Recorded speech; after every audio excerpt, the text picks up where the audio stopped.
Build professional skills this semester with Adobe Creative Cloud and create standout work both in and out of the classroom. Save big on professional creativity tools. Students get 65% off Adobe Creative Cloud, including Photoshop, Illustrator, Premiere Pro, Acrobat Pro, and 20+ creative apps. No matter what project you're working on, Adobe Creative Cloud apps can help you take it to the next level. Visit adobe.com/student to learn more.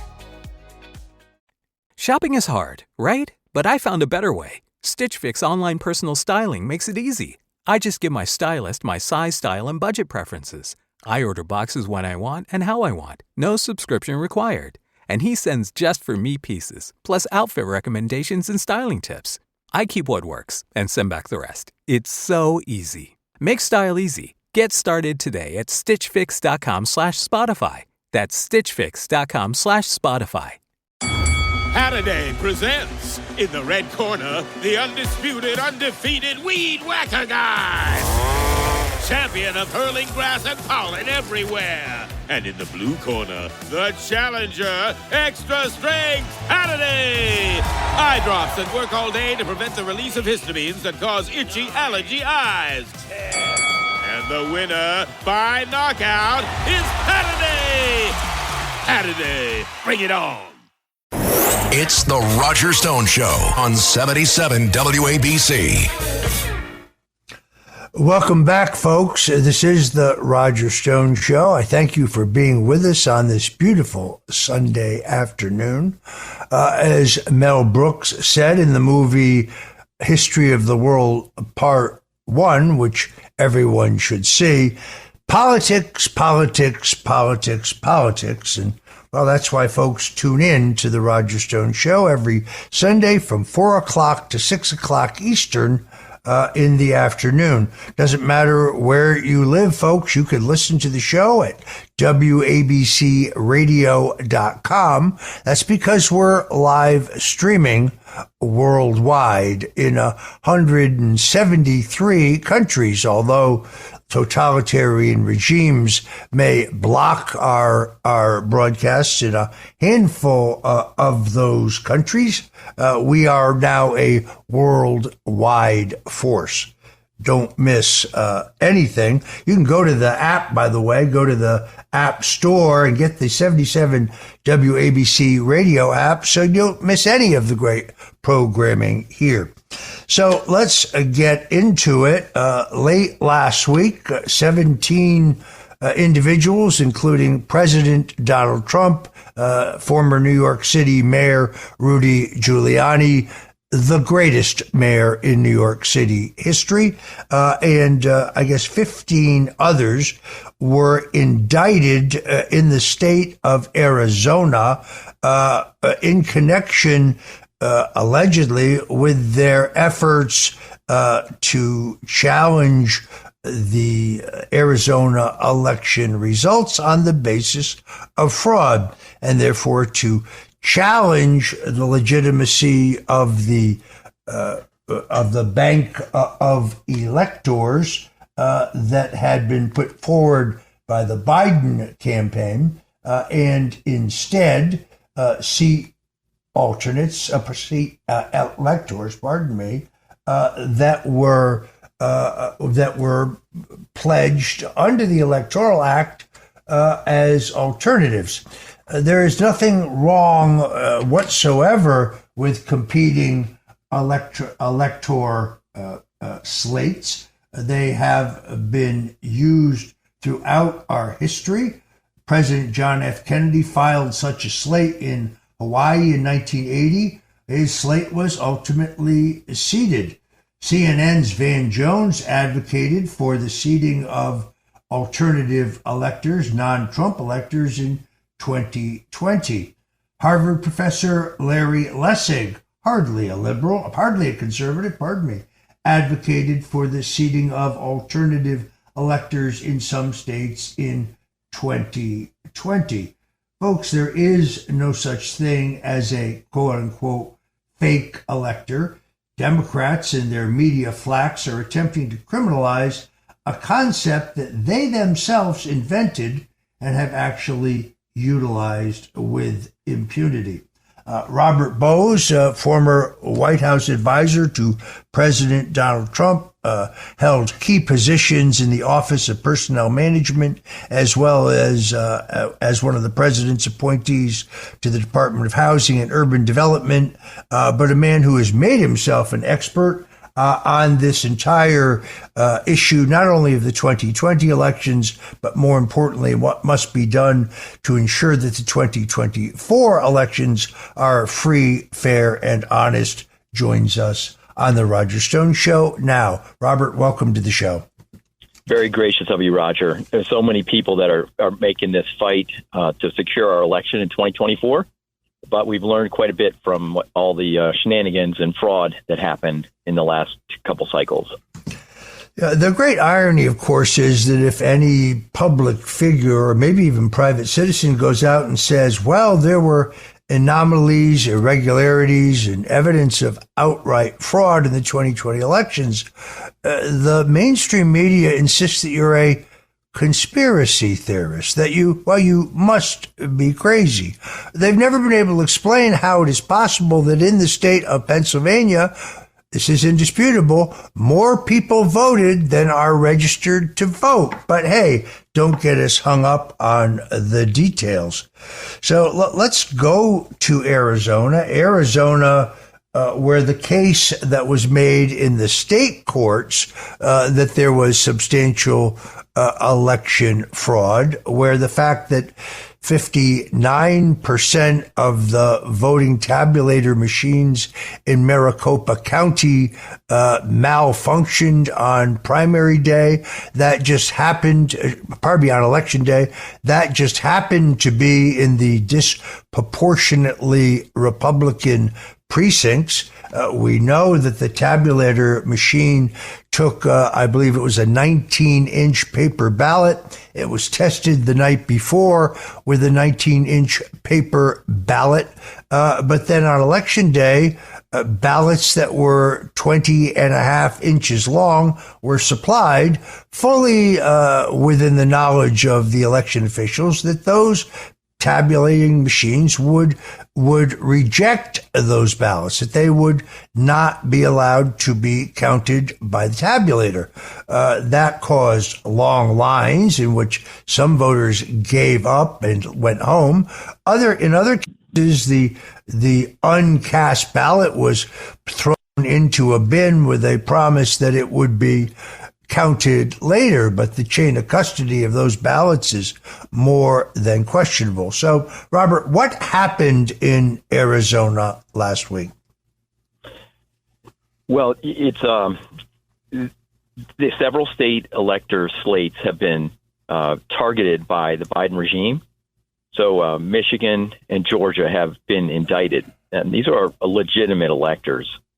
So Arizona, the regime has sort of been working on Michigan again, and Arizona had not been targeted. And I think that there's a bigger picture here that related to the Supreme Court case that Jack Smith is bringing, and that was Supreme Court heard on Thursday the 25th. The Biden regime, they believe, I think they think they're going to get clocked by the court. I was in there listening to the arguments. It's probably going to be a 5-4 or a 6-3 loss for Jack Smith. And that will wipe out 3 cases. The J6 case in D.C., the documents case in Florida, and the Georgia RICO case. All 3 are going to get removed in a matter of weeks. They will probably rule on that in May, maybe in June. They have to rule it soon.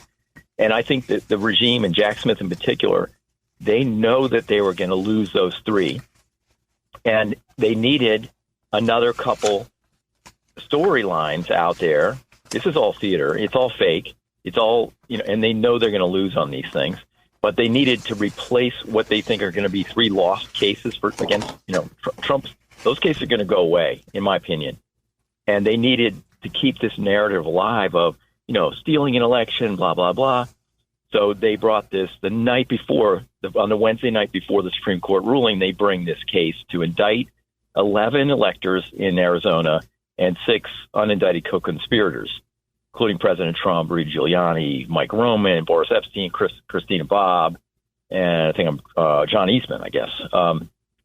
So again, it's all there's none of those people did anything wrong, and I would purport that by bringing this case, by the Biden regime bringing this case, they are interfering with the election, but interfering with the rights of the federal election process it is built into the Electoral Count Act and the Constitution. They are depriving those slates of fulfilling their legal role under the Electoral Count Act. So they're effectively blocking a legal process. And I think that's part of a conspiracy that we need to go. If we had the Justice Department on our side, they should be going after that criminal conspiracy. The Biden regime is involved in the criminal conspiracy to interfere with this election and to toss out some new meat to the progressives who are fantasizing about, Donald Trump being indicted. Yeah, it's extraordinarily interesting. I remember very specifically reading the minutes of a meeting of the Georgia electors that was called by the state party chairman in Georgia. And he very clearly says, we are taking this action to form this alternative slate of electors pending the outcome of litigation. We are simply doing this to protect our legal rights pending the outcome of litigation. There's proof right there of good faith. In 1877, we had multiple slates of delegates in what was one of the most contentious presidential campaigns in history. As I indicated, in 1960, John F. Kennedy disputed the election night count by Richard Nixon's forces. Nixon had formed his electorate slate, had claimed victory. JFK immediately legally constituted an alternative slate. Once the absentee ballots in Hawaii were counted, Nixon was wrong. He had lost. Kennedy was right.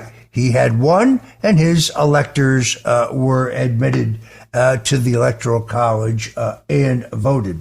I'm not a lawyer, but several weeks ago, Kari Lake and other Arizonans provided extraordinary documentation and evidence to the U.S. Supreme Court, bolstering the case that the Arizona election in the last cycle was wrongly decided. I'm maybe thinking out loud here, but why could you not take all of that evidence and use it as a basis for a motion to dismiss these charges against President Trump, Rudy Giuliani, and others? Yes. What are you suggesting, Roger? I'm sorry. My only thought was that the absolute evidence presented to the Supreme Court might be used in the state courts to move for the dismissal of the indictment against President Trump, Rudy Giuliani, and others. The only reason I say that is because the evidence they produced at the Supreme Court is so overwhelming. It's so compelling. It's so convincing. Look, I'm amateur lawyering, which is always a mistake. No, I think that's exactly right. All this evidence is building on itself about the hackability, the incursions, not having running illegal software. Maricopa and Dominion in several states have been running illegal software that has not been approved by U.S. Election Assistance Corporation, does not comply with federal information standards. The FISMA doesn't comply with the National Voting Rights Act, doesn't comply with Help America Vote Act. And they know it.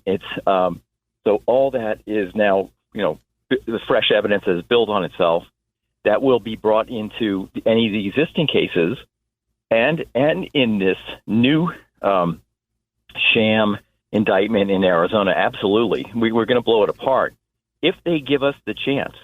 As you know, the courts, they just want the headline out there they don't really want to handle and deal with the evidence, and they time it that way. The regime has timed it that way, so that does the most what they believe to be the most harm to the Trump campaign. They don't really actually want us to have a day in court because we're going to blow them apart. And but we've already blown, I think, with the Supreme Court on the immunity case. That's going to take care of three of those big cases. And we basically be left with the New York sham state trial on purported record-keeping labeling, which is just the stupidest case ever. So that would have been the only one. Now they have to kind of gin up these fake indictments around the country, and they might go with Nevada or others, but we'll knock them down. What's really sad about this, though, is that in the process of the get Trump process that the regime is going after, they are throwing a bunch of regular folks under the bus. They're targeting school teachers. These are regular people who wanted to serve the country, become a delegate, become an elector, all that. And now they're being, I think the regime really doesn't really care about 2020, going back to make these indictments about Arizona in 2020. What they really intend to do is stifle, suppress, scare, intimidate anybody from challenging elections when they steal it again. They're going to. They don't want anybody to be looking at these elections. They destroy evidence. They don't want people to have alternate slates, which they have to have alternate slates by the matter of law. They have to have alternate slates. So, but the regime is now scaring people. Who's gonna step up and be a delegate or an elector if they're faced with hundreds of thousands of legal bills because they're doing their job? And I think this presents a different problem, where the RNC itself, they have been AWOL in this fight. The RNC needs to step up and actually protect their electors. They need to fund the legal expenses and call out this nonsense of these hoax cases, that these were legitimate electors. And it's another bigger conversation about RNC, but they still need work. RNC needs lots of work. We'll come back to that in 1 second, but you raise a very good point. I'll give you a chance here. You've been very active in helping raise money for legal defense for those supporters charged in Georgia, those Trump supporters charged in Michigan, and now I'm going to believe those Trump supporters charged in Arizona. No, they're not all political titans. They're not all wealthy people. These, in many cases, are just the everyday soldiers within the Republican Party, all of whom believed, on the advice of counsel, that they were acting perfectly legally and historically legally. So, Robert, where can people go if they want to help these citizens who are under siege?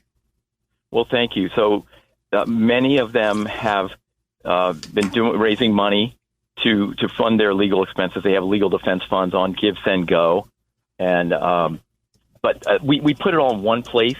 If people want to go to electorsfund.org or electorsfund.com, they can go directly to those people's links. Like Rudy Giuliani will have a link on there. Jeff Clark. These folks in Arizona who are just added, Anthony Kern, Jim Lamont, Jake Hoffman. I think we will be adding those names and putting, as soon as they get their Give, Send, Go account set up, we will have, and it's a direct thing. There's no middleman cut on this. It goes directly to their official legal Give, Send, Go accounts to help them in their defense against these bogus charges. It is, having been down this road, one of the first things the government tries to do to get you to, quote unquote, cooperate, in other words, lie under oath to bolster their case, is to bankrupt you. It is very expensive. And there, folks, I urge you to go to GiveSendGo.com and seek out an opportunity to help all of these patriots.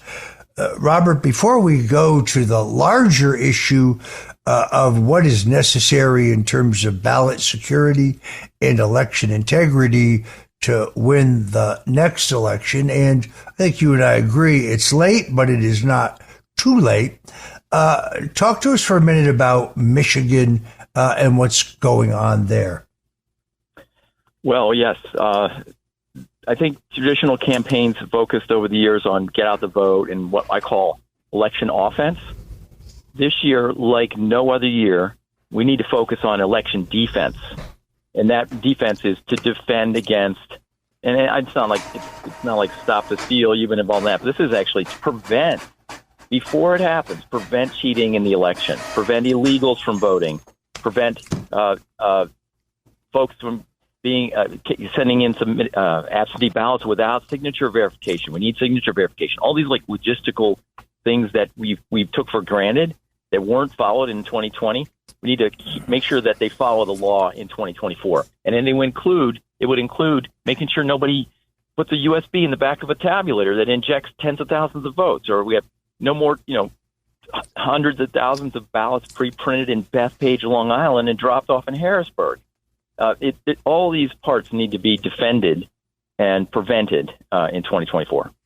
All right, folks, we're going to take a quick break. If you're tuned in, you're listening to The Roger Stone Show. We're talking to Robert Bose, who served ably in the Trump White House, both in the Office of Personnel Management as well as a Trump appointee at the Department of Housing and Urban Development, but who's become a very good friend because of his keen political insights and also because of his absolute loyalty to President Donald Trump and, just as importantly, President Trump's agenda to make America great.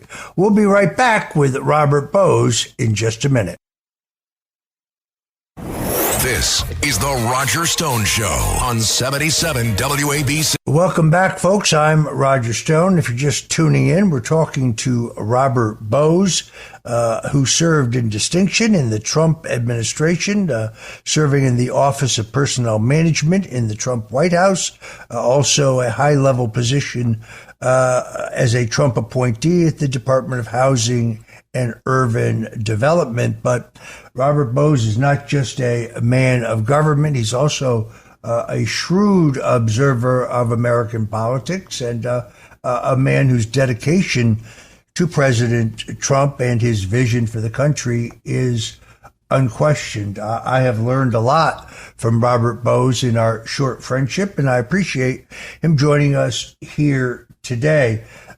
Robert, we were beginning a discussion about what can be done between now and this November to ensure that we have a free, fair, honest, transparent election. I'm absolutely convinced, given the impact of Biden's policies, given Biden's inability to perform as a candidate, his obvious mental decline, the fact that we are actually funding both sides of a potential nuclear war in the Middle East, and we actually are now resorting to optics in that conflict, in which only a week ago Iran launched an attack on Israel using both drones and missiles, we were told, which was going to be devastating and deadly. But in the end, it turned out that I believe one person was killed, and the whole thing appears to have been for optics, for the purposes of saving face. The Iranians, through the Turks, informed the Americans in advance of the attack so that key personnel can be moved out of harm's way. You have to wonder whether this whole thing is an expensive but dangerous fraud on the American people. We've just shipped another $62 billion to Ukraine. There are no ongoing peace talks allowed regarding the Ukraine-Russia controversy. Gas prices are creeping back up. You heard it here first, folks. It's going to be $4 a gallon. We have epic killer inflation destroying the buying power of the dollar. So the stage is set as people compare the successful prosperity and peace of the Trump presidency with the chaos we have today. But Robert, here's, I guess, my toughest question. You and I have talked about legitimate and legal ways to remove those registrations from the voter rolls that the post office certifies are being mailed to a bad address. Strong indication that those people don't exist. Much greater legal argument for removing those folks from the ballots. But how, and maybe there is no answer, how do we determine that people who are not legally eligible to vote on the basis of not being U.S. citizens, how can we prevent them from voting? Because in my home state of Florida, if you want to register to vote, you simply go to the Department of Motor Vehicles, you fill out a form, nobody asks you for a birth certificate or other proof of citizenship, and you're on the voting rolls. You can now vote. Is there a way, in your opinion, to prevent illegals who are, let's face it, flooding the country through our southern border under the open borders policy of this administration? How do we prevent those people from illegally voting? It's a great question, a great opportunity for us to secure the election this year by doing so. The old school world is under the National Voting Rights Act. You had the challenge, and then the election board would mail out a postcard to the person.